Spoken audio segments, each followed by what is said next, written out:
Welcome to the round 3 team review for 2020, and we had a really good week. It scored 2,135, and our rank was not good last week. It is better this week, so in the top 10k, and I think we're in a really good spot. So we'll go through the team. Before we start, I want to send my condolences to the boys at Supercoach Talk. I think one of the guys on Twitter, All Saints, passed away sadly. So hope you guys are doing well. And also another thing, this round with the bye with Essendon and Melbourne was a complete bit of a shambles, and some people had their seasons almost ruined, if not ruined. Not many people, but some people had really rough results. So that sucks, I guess. But please go easy on the guys at the Herald Sun making the decisions, because it's not exactly easy.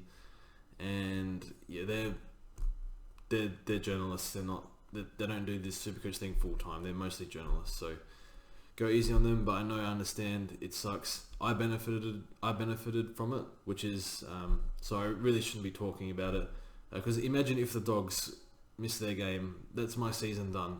So not done, but in a rough spot. So I would have been very upset. But unfortunately, we're lucky to have a season so far. So I hope I said that properly. But yeah, go easy on those guys, because I think they made the right call, even though there is no fair solution. So, onto the team, as soon as it loads. So, we brought in Jeremy Howe this week, and oops, we did our trades. Hold up, we'll reverse that. So we brought in Jeremy Howe this week, who was a reasonable price, only scored 88, didn't do a lot for that 88, which is a good sign. So when he does more, he's going to score a lot more. Obviously, but to get 88 out of that game is very pleasing.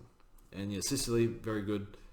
Laird, oh man, the Crows are going to be 600 points down in Supercoach total points every week. So Laird we're going to hold, but a little concerning. Not sure he's top 6 this year. As Dockley, very good. And the rookies were great. Fielded and Noble over Brander as my emergency, but that's fine. Sasovic, after a terrible round 1, we can field him every week now, so that's nice. Now the midfield. This breaks my heart a little bit. Too emotionally invested I am in this game, but obviously Josh Dunkley was my vice captain. Probably was a mistake, because I didn't have a loophole, so I had to go Dunkley into either Grundy or Neil, and you take a 128 just about every time. So unfortunately, Dunkley injured himself 2 seconds before the game ended. So we need to trade him, which sucks, because he's 9% ownership. So that was nice to have. We'll worry about that in a second. Neil, unbelievable, taking the piss at the moment. Cripps, unreal. McRae, with Dunkley out, I think he goes back into the middle. I'm not sure. Maybe they use Lipinski. I'm not sure if Lipinski's more wing or half forward. I'm not sure.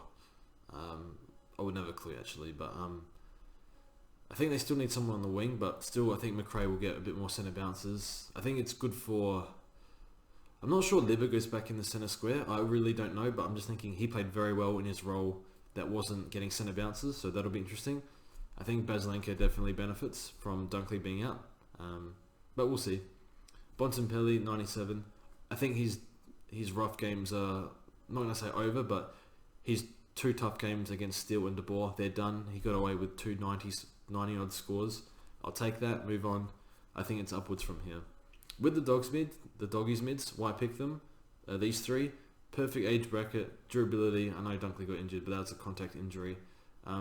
Age bracket, durability, and proven enough for me. So that's why I started them, and I think they're going to be fine. Or McRae and Bont will be fine. Rao, I think, is a premium. Now the thing with Rao, we might be able to trade a little more aggressively this year, because Rao is looking like a keeper. I'm not sure he is, but even if he averages 105, I think that's a keeper for 2020. So that means we have 1 less upgrade. So trade away, I guess. But yeah, still monitor how many you've got left. I wanted to save 2 trades this week, but that's not happening. We'll need to deal with Dunkley. The rookies are fine. Pickett's fine. Benno will play. I'm not sure. Hopefully Pickett doesn't get dropped. Tyler Brown was average. See if he holds his spot. 80 suggests he played okay, but I'm not too sure. Didn't think he was great. McInerney, hopefully he's not injured. He was dropped, I believe, for team balance. Hopefully he plays. McHenry, this is not good. Score 17. This might be a bad rookie. Having said that, the Crows need to play youth, but 2 disposals in a game is not acceptable. So I expect him, if he gets dropped, I expect him to come back at some point. So probably just hold him for now. Ruck's unbelievable. Grundy or Mark Pitney, unbelievable. 137. A huge advantage if you're fielding Pitney right now. So love that at the moment. And Grundy, whatever, he's a bit sore, but still 700k, so that's fine. Now, Baz Lenker, unbelievable performance again, and I think he benefits from Dunkley being out, so we love Baz Lenker. He's our favourite. Might be our favourite dogs mids, I'm not sure. I love all of them, but I think I like Baz at the moment. But yeah, good trading target, and yeah, should get more centre bounces. John Segler, I still think we're going to see some bad scores from Segler throughout the year. I thought he should, against Richmond, I think he needed to go score a little bit better than 120, which is sounding a bit greedy, but I think that's what he needed to do, because against better ruckman, he's not going to score very much, so doesn't seem to win enough hit-outs to advantage, so that's fine. Devon was cancelled. King Curtis is whatever, 44. Butterick cemented his spot in the team, and Darcy Cameron was a mistake. I don't see how he plays this week if Cox is fit. He just offers nothing up forward, which is what Collingwood needs. So that's whatever. And then Dusty on the bench. Hopefully he's back. We'll chuck him in the field. If he's not, I think we'll just have to field King. We'll see how we go. So that's the team. And trades this week. So we need to trade out Dunkley. And I haven't decided yet. It'll either be Fife, Natalie as we call him on the Discord, we'll just do Fife, or it might be Jai Simpkin and an extra 200k. Simpkin, I believe, is the real deal. I did a little bit of research on him. I think I read an article that was saying that he is kind of like the first person to like assess the game, like look back at the game that he just played, sort of thing. So he's, if that makes sense, so he's dedicated. I don't know what I'm saying, but I look at the off-field stuff and he seems very committed, more committed than others off the field from what I've read. So I like Jai Simpkin as an option. Also checked his Instagram. He loves fishing and stuff, so loves being outdoors, likes killing animals, I think. I don't know about that, but shows he's not afraid of much. So I think we're going to wrap it up here. I'm going to do a bit more research into Simpkin. With Cunnington out, I think that that does benefit him. I'm not sure. I don't think Cunnington is out for long, but we'll see. But yeah, I definitely like Simpkin. He's being hyped up a lot, and I think the coaches were saying they trust him for his consistent performances now.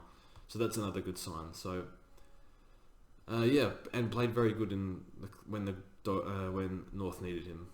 Okay, thanks for watching, and we'll see you soon.